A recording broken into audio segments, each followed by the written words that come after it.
할렐루야. 귀하고 복된 주일입니다. 우리 예배의 자리에 나오신 우리 사랑하는 성도님들과 또 각 가정에서 영상으로 예배하시는 성도님들을 예수님의 이름으로 환영하고 축복합니다. 우리 곁에 계신 분들과 우리 따스한 눈빛으로 눈을 좀 더 크게 뜰까요?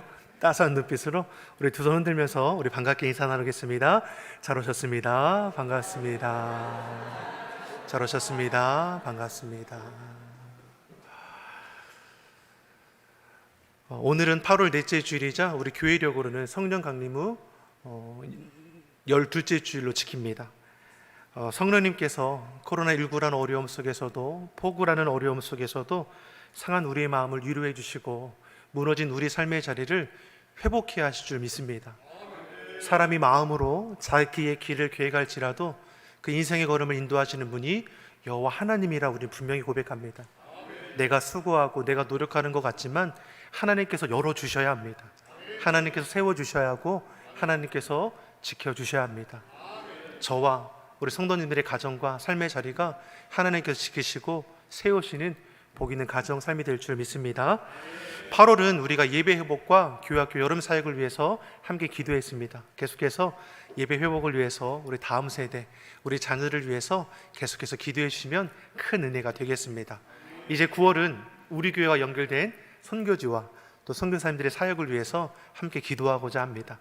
주보 3면을 참고해 주시고 또 로비에 부착되어 있는 선교 현황판을 꼭 보셔서 우리 교회 연결된 선교지 또 선교사님들의 사역이 잘 기록되어 있습니다. 하루 한 번 1분씩 기도에 동참해 주시면 감사하겠습니다. 우리 곁에 계신 분들과 다시 한번 이렇게 고백하겠습니다. 하나님께서 지키시고 도우십니다. 하나님께서 지키시고 도우십니다. 아멘. 앞서 예수님께서 안식일에 손 마른 자를 고쳐주지 않으십니까? 바리새인들이 회당에서 예수님께 질문을 했죠. 안식일에 병을 고치는 것이 옳은 겁니까? 이러한 질문은 예수님을 송사하려고 고발하려고 하는 악한 의도를 가진 질문입니다. 왜 그렇습니까? 당시 바리새인들은 안식일법을 지킬 때 안식일에 병 고치는 것이 금지된 사항이기 때문입니다. 그런데 예수님께서 저들의 물음 앞에 무엇이라고 대답하십니까? 양 한 마리를 비유를 들어서 말씀하시죠. 너희 중에 어느 사람이 안식일에 양 한 마리가 구덩이에 빠졌다면 그것을 잡아 끌어올리지 않을 자가 누가 있겠느냐? 양은 당시에 큰 재산입니다.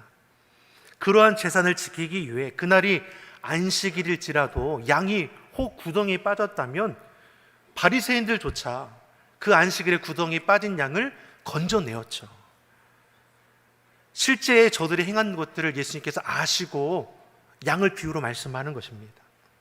저들의 중심을 아시고 예수님께서 뭘 말씀하시는 것입니까? 사람이 양보다 더 귀한 것이 아니냐, 안식일에 선을 행하는 것이 옳은 것이라 라고 답을 하시는 것이죠. 그리고 나서 손 마른 자를 고쳐주셨습니다. 바리새인들은 어떻습니까? 예수님 앞에 그들의 속내가 드러난 것입니다. 창피해야 하는 것입니다. 예수님이 행하신 기적을 보면서 부끄러워해야 하는 것이죠. 전통과 규칙에 매어서 율법의 참된 정신을 잊어버린 자신들에게 예수님께서 깨달아 알게 하신 것입니다. 근데 바리새인들이 어떻게 합니까? 자신의 거짓된 모습을 돌이킵니까? 아니죠. 더 완악하게 예수님을 대하는 것을 볼 수 있습니다. 14절이 이렇게 기록되어 있습니다. 14절의 말씀 같이 보겠습니다. 바리새인들이 나가서 어떻게 하여 예수를 죽이고 의논하거늘. 자, 이때부터 바리새인들이 예수님을 죽이려고 음모를 꾸미기 시작하는 겁니다. 왜 그렇습니까? 예수님으로 인해 자신들의 권위가 훼손되었기 때문입니다. 당시 율법을 해석하는 자격은 누구에게 있었습니까? 바리새인들과 서기관들에게 있었습니다.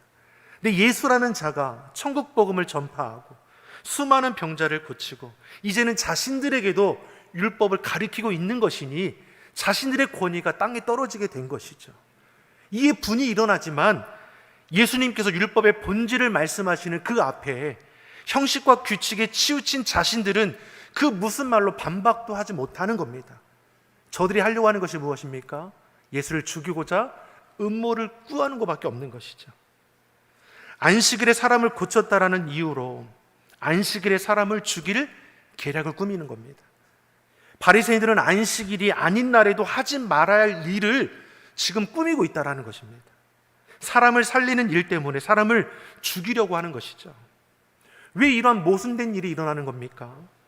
바리새인들이 율법을 지키는 그 이유를 잊어버렸기 때문입니다. 하나님의 영광을 위해 행하는 일들을 저들은 놓치고 있습니다. 이 땅에서 인정받고 존경받고 성공하는 삶을 살기 위해 자신의 영광을 위해서 율법을 이용하는 것밖에 되지 않는 것이죠. 나아가서 하나님을 이용하는 것밖에 되지 않습니다. 그러니 예수님으로 인해 자신들의 권위가 훼손되었다 생각되자 분을 이기지 못하고 예수를 죽일 궁리를 꾀하게 되는 것이죠. 그러한 바리새인들의 악한 마음을 예수님께서 아셨습니다. 자, 악한 저들의 마음을 아신 예수님께서 어떻게 대처하십니까? 15절의 말씀 우리 같이 한번 보겠습니다. 예수께서 아시고 거기를 떠나가시니 사람이 많이 쫓는지라. 예수께서 저희 병을 다 고치시고. 예수님께서 바리새인들의 악한 마음들, 저들의 악한 의도를 아셨습니다. 아시는 주님이 어떻게 하십니까? 그곳을 떠나가셨다라고 말씀합니다. 얼마든지 주의 권능으로 바리새인들을 철저히 꺾어 버릴 수 있습니다. 그러나 예수님은 불필요한 논쟁의 자리를 피하셨다라는 것입니다. 왜냐하면 아직 자신이 드러날 때가 아니라는 것입니다. 그 자리를 피하여 떠나가시지만 그럼에도 도움을 구하는 연약한 무들이 쫓아오지 않습니까? 저들의 병을 다 고쳐주셨다라고 말씀합니다. 안식일에 선을 행하는 것이 옳으니라 그 말씀 그대로 안식일의 그 율법에 적힌 그 정신을 예수님 그대로 행하시는 것이죠. 그러면서 고침받은 이들에게 당부하는 것이 무엇입니까? 16절의 말씀을 우리 같이 한번 보겠습니다. 자기를 나타내지 말라 경계하셨으니. 아직은 예수님이 드러날 때가 아니라는 것이죠. 예수님의 공생애가 이제 시작이 되었습니다. 예수님은 제자들과 동행하시면서 가르치고 전파하며 취하는 사역을 행하십니다. 때가 차면 예수님은 하나님의 구원 계획의 절정인 십자가를 지시게 될 것입니다. 아직은 그 때가 아닌 것이죠. 그러기에 스스로 낮추는 것입니다. 고침받은 이들에게 당부하고 있는 겁니다. 이처럼 예수님은 이 땅에 오신 목적을 잃어버리지 않았습니다. 예수님은 아버지 하나님의 구원 계획을 이루기 위해 이 땅 가운데 육신을 입고 오셨습니다. 예수님은 높임을 받고자 오신 것이 아니라 철저히 낮아지기 위해 오셨습니다. 섬김을 받으려 오신 것도 아니고 섬기려 하되 자기 목숨을 내어주기까지 위한 섬김입니다. 이처럼 예수님은 자신의 이름을 나타내기 위한 것이 아니라 하나님의 구원 계획을 이루시기 위해서 하나님의 영광을 이루기 위해 그 걸음을 행하시는 것이죠. 우리가 신앙생활하다 보면 간혹 어느 교회가 참 좋더라, 어느 목사님, 어느 장로님, 어느 성도님 좋다라는 이름을 우리가 들을 때가 있지 않습니까? 교회가 좋은 소문이 나고 목회자와 성도들의 이름이 나는 것은 좋은 일이지만 이것을 마냥 좋다고 여길 수 있을까? 생각해 보게 되는 겁니다.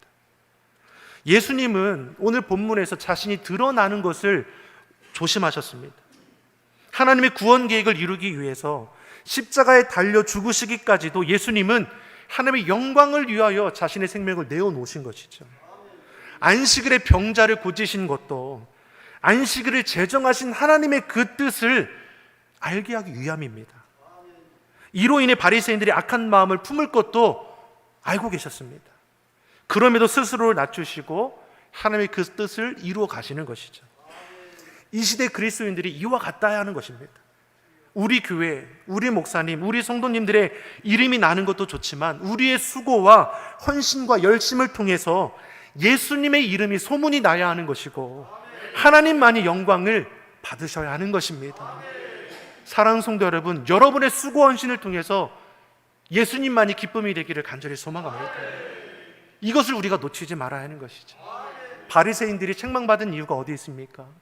자신의 자기 의가 자랑이 되었습니다. 우리 또한 이렇게 헛된 길을 걸어가지 않을 수 있도록 주의 말씀 앞에 비추어 여러분 온전히 분별할 수 있기를 간절히 소망합니다.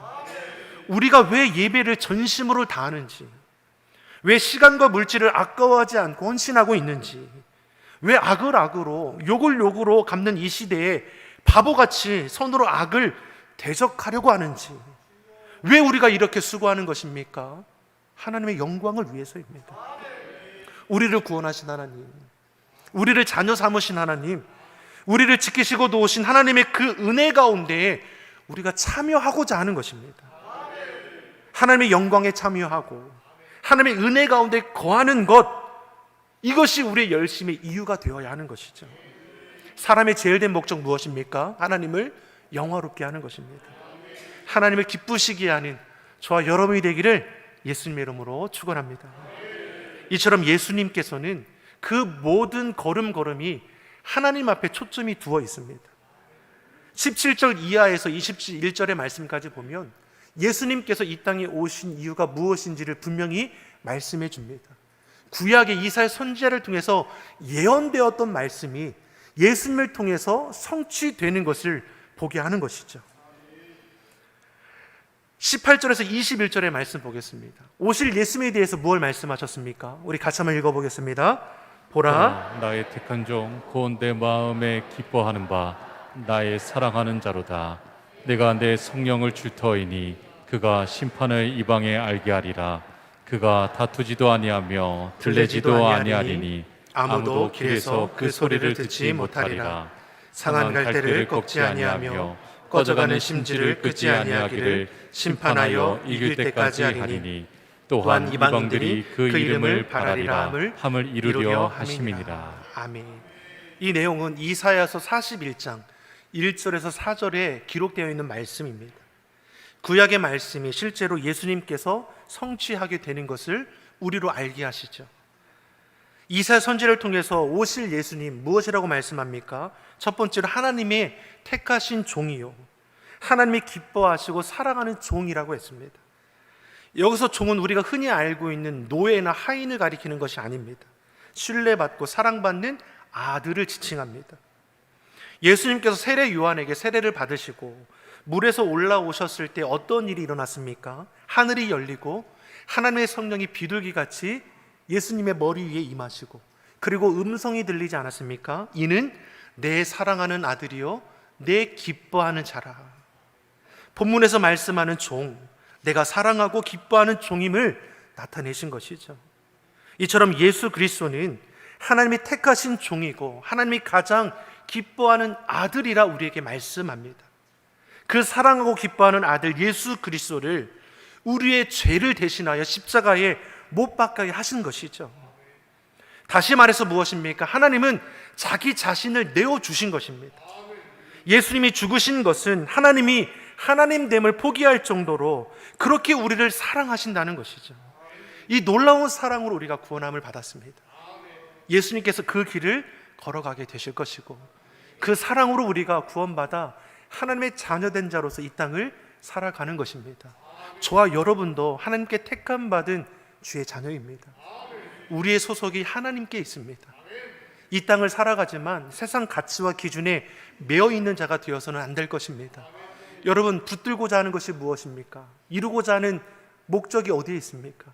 그것이 하나님 앞에 있기를 간절히 소망합니다. 두 번째로 예수님에 대해서 무엇라고 말씀하셨습니까? 그는 성령을 충만했다는 것이죠. 18절 중반절에 보니까 내가 내 성령을 준다라고 했습니다. 예수님은 무엇입니까? 성령으로 충만하신 분이죠. 이미 그 출생 자체가 어떻습니까? 성령함으로 잉태되었죠. 예수님이 세례 요한으로부터 세례를 받으시고 물 위에 올라오실 때 성령이 비둘기같이 예수님의 그 머리에 임하셨습니다. 성령이 예수님께 부어졌다는 것이 가리키는 것이 무엇입니까? 그것은 예수님께서 메시아의 직무를 수행하는데 필요한 모든 능력과 자격이 부여받았다라는 것을 의미하는 것이죠. 그렇기 때문에 예수님께 수많은 병자를 고칠 수 있었던 것이고, 죽은 자도 살리시고 자연도 통제하시고 귀신도 내어 쫓기는 등 초자연적인 능력을 행하실 수 있으셨습니다. 성령의 능력을 아시는 예수님께서 승천하시기 전에 제자들에게 당부하신 것도 무엇입니까? 너희는 예루살렘을 떠나지 말고 하나님 아버지께서 약속하신 것을 기다리라고 했습니다. 그것이 무엇입니까? 성령입니다. 하나님 자녀된 우리로 성령이 충만하여 그 성령을 통해서 마땅히 행할 길을 깨달아 알게 하실 것이고, 헛된 미역을 분별하여 물리치게 하실 것이고, 주의 권능을 통해서 우리로 이 땅 가운데 하나님의 백성답게 살아가게 하신다는 것입니다. 저와 여러분이 성령으로 충만하기를 간절히 소망합니다. 우리 옆 사람에게 이렇게 축복하겠습니다. 성령으로 충만합시다. 아멘. 사실 우리는 이미 성령을 받았죠. 그렇기 때문에 우리가 우리 입술을 열어서 예수님을 구원주로 고백할 수 있는 것입니다. 이것이 내 고백이 아니라 성령님이 우리를 통해서 고백하게 하신 것이죠. 초대교회는 제대로 된 교회 건물이 없었습니다. 얼마나 극심한 박해가 있었는지 가정교회, 지하교회가 성행할 때이죠. 그런데 놀랍게도 성경은 뭐라고 기록됩니까? 구원받는 자의 수가 매일매일 많아졌다라는 것이죠. 성령으로 충만한 자들이 성령의 인도하심 따라 행하는 모든 걸음 속에 성령의 놀라운 역사가 드러났다는 것입니다. 부흥의 역사가 일어나죠. 회복의 역사가 일어납니다. 치료의 역사가 일어납니다. 성령의 놀라운 역사들이 그들 가운데 날마다 더해졌습니다. 이처럼 예수님은 하나님이 기뻐하시며 사랑하는 아들이고 성령으로 충만하여 하나님의 구원 계획을 이루실 자임을 이미 구약에서 예언되어 있습니다. 이것을 성취하는 것을 우리로 알게 하시는 것이죠. 또한 세 번째로 예수님이 어떤 분이십니까? 이방인에게 선포하는 자라고 말씀하고 있습니다. 18절 하반절의 말씀을 보니까 그가 심판을 이방에게 알게 하리라고 했습니다.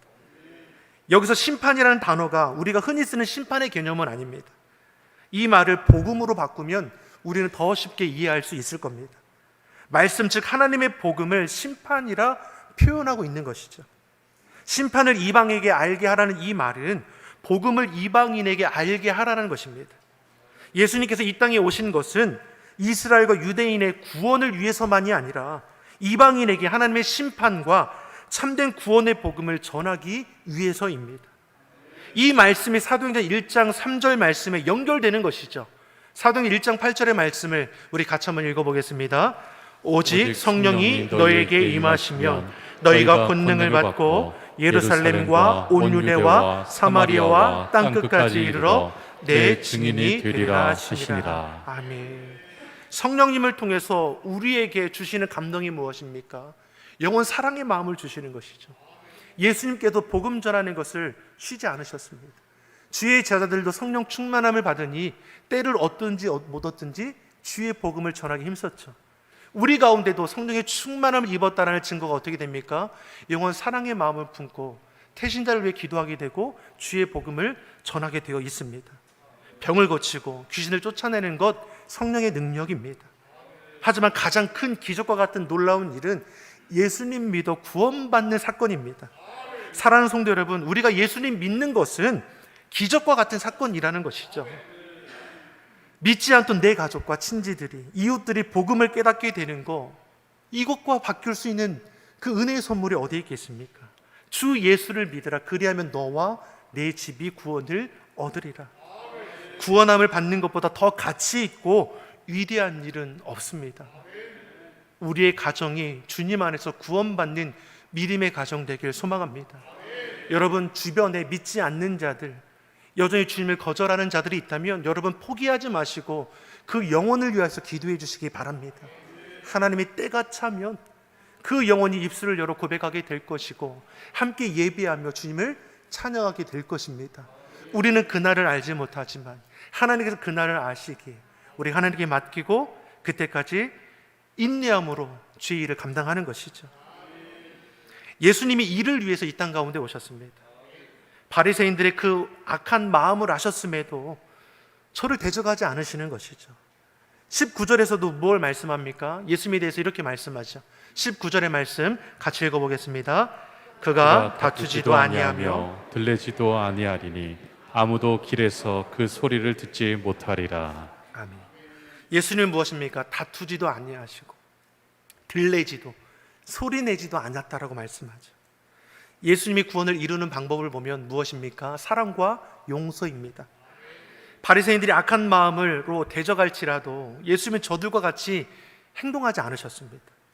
베드로전서 2장 24절에서 24절의 말씀을 보면 예수님에 대해서 이렇게 기록하죠. 우리 같이 한번 읽어보겠습니다. 저는 죄를 범치 아니하시고 그 입에 괴사도 없으시며 욕을 받으시되 대신 욕하지 아니하시고 고난을 받으시되 위협하지 아니하시고 오직 공의로 심판하시는 자에게 부탁하시며 친히 나무에 달려 그 몸으로 우리 죄를 담당하셨으니 이는 우리로 죄에 대하여 죽고 의에 대하여 살게 하려 하심이라. 저가 채찍에 맞음으로 맞음으로 너희는 나음을 얻었나니. 아멘. 예수님은 욕을 받으시되 똑같이 되갚지 않으셨습니다. 고난 받으시고 위협 받으셨지만 공의로 심판하시는 하나님께 다 맡겼다라고 했습니다. 만약 예수님께서 불의를 당하실 때에 똑같이 행동하셨다면 십자가를 지실 이유가 없는 것이죠. 그러나 예수님 인류의 죄를 대신하셔서 십자가에 달리셨습니다. 이처럼 예수님은 다툼이 아니라 사랑과 용서로 구원을 이루셨습니다. 들레지도 아니하셨다고 했죠. 소리내지도 않으셨습니다. 예수님은 빌라도의 불의한 재판 앞에서도 사형 선고를 받을 때에도 침묵하셨습니다. 바리새인들이 악한 의도를 가지고 죽이려는 모의를 꾸밀 때에 예수님은 그 자리를 피하셨습니다. 예수님은 자신을 드러내고자 과시하고자 않으셨습니다. 앞서 안식일에 병자를 고치신 후에 찾아온 무리들을 치료하신 것도 아직 자신의 때가 되지 않았으니 소문이 나지 않기를 바랬습니다. 자신이 구원주 메시아라 드러날 이유가 없었다라는 것이죠. 바리새인들이 잘못되었다 무리들 앞에 소리 내지도 않으셨습니다. 다만 묵묵히 하나님의 때를 기다리신 것이죠. 하나님께 맡기셨다라고 분명히 말씀하죠. 사랑하는 성도 여러분, 우리도 맡기는 게 필요합니다. 내 고집대로 욕심대로 행하다 보면 거둘 것이 무엇이겠습니까? 욕심 부린다고 고집 부린다고 불평한다고 원망한다고 해결될 문제가 있습니까? 더 힘들어지죠. 그럴 때 우리 주님 우리에게 뭘 말씀하십니까? 수고하고 무거운 짐진 자들아 다 내게로 오라. 다 내게 맡겨라. 주님이 주신 참된 평안함을 얻고 돌아갈 수 있는 주의 성도 되기를 예수님의 이름으로 축원합니다. 예수님은 온유와 겸손으로 사랑과 긍휼을 베풀어 주셨습니다. 20절에 그 온유와 긍휼의 성품을 우리에게 보이지 않으십니까? 20절의 말씀을 우리 같이 한번 보겠습니다. 상한 갈대를 꺾지 아니하며 꺼져가는 심지를 끄지 아니하기를 심판하여 이길 때까지 하리니. 아멘. 상한 갈대, 썩은 갈대죠. 이것이 비유하는 것이 무엇입니까? 죄로 인해 죽을 수밖에 없는 우리를 가리키는 것입니다. 예수님께서 이러한 죄인들을 버려두지 아니하시고 사랑과 긍휼로 다시금 세워지게 하신다는 것이죠. 또한 꺼져가는 심지를 끄지 않으신다고 했습니다. 기름이 있을 때는 심지가 활활 타오르죠. 근데 기름이 떨어지면 어떻게 됩니까? 심지까지 불에 타면서 그름이 나게 될 것입니다. 심지까지 까맣게 타버리고 나면 아무리 기름을 부어도 불이 붙지 않습니다. 심지를 새롭게 바꾸어야 하게 되는 것이죠. 이처럼 우리 인생이 꺼져가는 심지와 같이 죄로 인해 아무런 소망 없는 인생의 모습이었다라고 말씀하는 것이죠. 꺾지 않아도 꺾어지게 될 인생이었고 끄지 않아도 꺼질 수밖에 없는 인생인데 예수님께서는 그런 우리의 삶의 자리에 찾아오셨음을 말씀하십니다. 그래서 심판하여 이길 때까지 우리를 끝까지 구원하실 때까지 죽기까지 사랑하시되 끝까지 사랑하셨음을 우리에게 말씀하는 것이죠. 사랑하는 성도 여러분, 그 사랑을 우리가 구원함을 입었습니다. 그 사랑을 입은 자로서 우리는 이 땅을 어떻게 살아가야 할까요? 예수님께서 행하신 것을 닮아가길 바랍니다. 사랑과 긍휼로 돌아보신 것처럼 우리 또한 사랑의 긍휼로 이웃을 바라볼 수 있기를 간절히 소망합니다. 하나님이 주신 사명의 자리를 결코 잊지 않고 오직 하나님께 집중하여 나갔던 것처럼 저와 여러분도 우리에게 주신 사명의 자리 결코 잃어버리지 않고 하나님이 주신 나에게 주신 그 선하신 뜻을 온전히 성취함으로 하나님 앞에 기쁨이 되기를 예수님의 이름으로 축원합니다. 기도하겠습니다. 사랑의 하나님 아버지, 죄와 허물로 죽었던 우리를 주님 안에서 구원하여 주시고 기뻐하며 사랑하는 자녀로 세워주심을 감사합니다. 날마다 구원의 기쁨을 누리며 살아가게 하여 주시고 매일매일 주님과 동행하는 기적과 같은 걸음이 되게 하여 주시옵소서. 감사드리며 예수님의 이름으로 기도드립니다. 아멘.